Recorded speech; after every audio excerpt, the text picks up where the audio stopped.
Good morning my dear students. कैसे हैं आप सब? अच्छे? वेरी गुड, बहुत अच्छे। चलिए, आज हम अपनी हिंदी की पाठ्य पुस्तक उड़ान के पाठ 6 लक्कू चाचा के खिलौनों को पढ़ते हैं।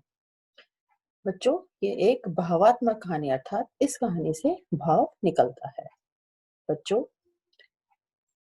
एक गांव था, राघोपुर गांव। उसमें एक व्यक्ति थे जिनका नाम था लक्कू चाचा था। सब उन्हें प्यार से चाचा कहते थे। नाम उनका था लक्कू।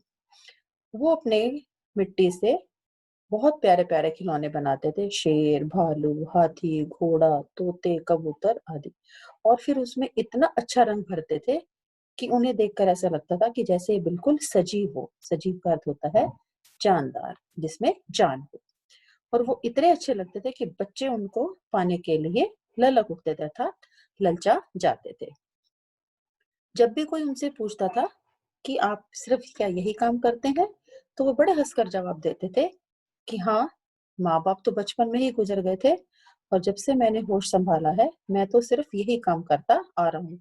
और अब तो हालत ये हो गई है कि अगर एक भी दिन खिलौने ना बनाऊँ, तो मेरा मन उचटने लगता है अर्थात मेरा मन बेचैन हो जाता है। उसी गाँव में कौन-सा गाँव बताया था मैंने आपको अभी? राघोपुर गाँव। वहाँ के ज़मींदार का नाम था राघवेंद्र प्रताप सिंह। उसी गांव में बसंत पंचमी पर गांव से कुछ दूर एक मेला लगवाया करते थे। और लक्कू चाचा क्या करते थे बच्चों? उस मेले में अपने बनाए हुए रंग बिरंगे खिलौने ले जाते थे। और वो खिलौने आपको मैंने पहले ही बताया इतने अच्छे होते थे कि वो सारे बिक जाते थे। और जो अ, जमींदार थे वो खुद भी बहुत सारे खिलौने खरीदते थे। एक बार क्या हुआ कि गांव चाचा ने खिलौने तो बना लिए और इस पर उन्होंने बहुत अच्छे खिलौने बनाए। उसमें गुलाबी गुड़िया, ढोलक पर गाना गाता हुआ भालू, लाला मटरूमल की बारात आदि थे। लेकिन बच्चों क्या हुआ, जिस दिन मेला लगना था उसी दिन सुबह से ही लक्कू चाचा को बहुत तेज बुखार आ गया।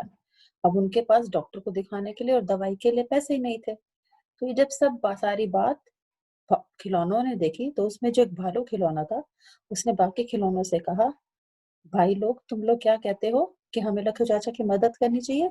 सभी खिलौने बोले, हाँ हाँ बिल्कुल, क्यों नहीं, हमें उनकी मदद करनी चाहिए। तो भालू ने कहा, चलो हम सब एक साथ चलते हैं। इस तरह से सबसे आगे भालू चला और उसके पीछे पीछे सारे खिलौने चल दिए। जब वो मेले में खुद चलकर जा रहे थे तो सारे लोग देखकर हैरान थे। अब आप ये बताइए हैरान क्यों थे? क्योंकि सभी लोग ये देख रहे थे कि अरे, खिलौने कैसे अपने आप चलकर आ रहे हैं। तो भालू ने क्या किया, मेले में जाकर एक बहुत सफेद सी चादर बिछा दी और सारे खिलौने उसके ऊपर बैठ गए। तो भालू ने ढम ढम बजाते हुए ढोल पर लोग कहा कि सुनो सुनो सुनो, सभी लोग ध्यान से सुनो। आज हम सारे खिलौने खुद चलकर इस मेले में आए हैं और हर खिलौने की कीमत है कितनी? 2 रुपए। तो आपको जितने चाहे खिलौने लेने हैं उतने ले लीजिए और उसके हिसाब से ही पैसे इस चादर पर रख दीजिए। सभी लोग बहुत हैरान थे और खुश भी थे। सभी खिलौने ले रहे थे और पैसे रखते जा रहे थे। और पता है बच्चों, अगर कोई गड़बड़ करता तो वो भालू क्या करता था? उन सबको डांट भी देता था। तो लोग ये उसकी भालू की समझदारी देखकर हैरान भी थे। जैसे जैसे शाम हुई सारे खिलौने बिक गए और चादर पर बहुत सारे पैसे इकट्ठे हो गए। तभी वहां पर जमींदार राघवेंद्र प्रताप सिंह आए। जब उन्होंने खिलौने देखे, अरे खिलौने तो खत्म हो गए। तब भालू ने बताया कि ऐसे-ऐसे लक्कू चाचा बीमार हैं और हम सब खुद आए थे इसलिए लोगों ने हमें खरीद लिया। अब मैं बचा हूँ तो आप मुझे ले लीजिए। मैं आपके पोता-पोती का मनोरंजन करूँगा। लेकिन आप ये जितने पैसे इकट्ठे हुए हैं वो लक्कू चाचा तक पहुँचा दो क्योंकि वे बीमार हैं, उनका इलाज होना ज़रूरी है। तो बच्चों, राघवेंद्र प्रताप सिंह ने लक्कू चाचा का इलाज करवाया और बाकी जितने भी सारे पैसे थे वो उन्हें सौंप दिया था, उन्हें दे दिए। 3 दिन बाद लक्कू चाचा ठीक हो गए और वो बहुत खुश थे क्योंकि अब वो फिर से खिलौने बनाने लग गए थे। क्योंकि उन्हें लगता था कि मेरे बनाए हुए खिलौनों का बच्चे इंतज़ार कर रहे हैं। तो बच्चों, आपको ये कहानी समझ आई? अच्छी है ना कहानी? तो हमें इस कहानी से क्या शिक्षा मिलती है कि प्यार देने से ही प्यार मिलता है अर्थात हम जिसके साथ जैसा व्यवहार करेंगे वैसा ही व्यवहार हमें भी उन लोगों से मिलेगा। कहानी आपको ज़रूर पसंद आई होगी।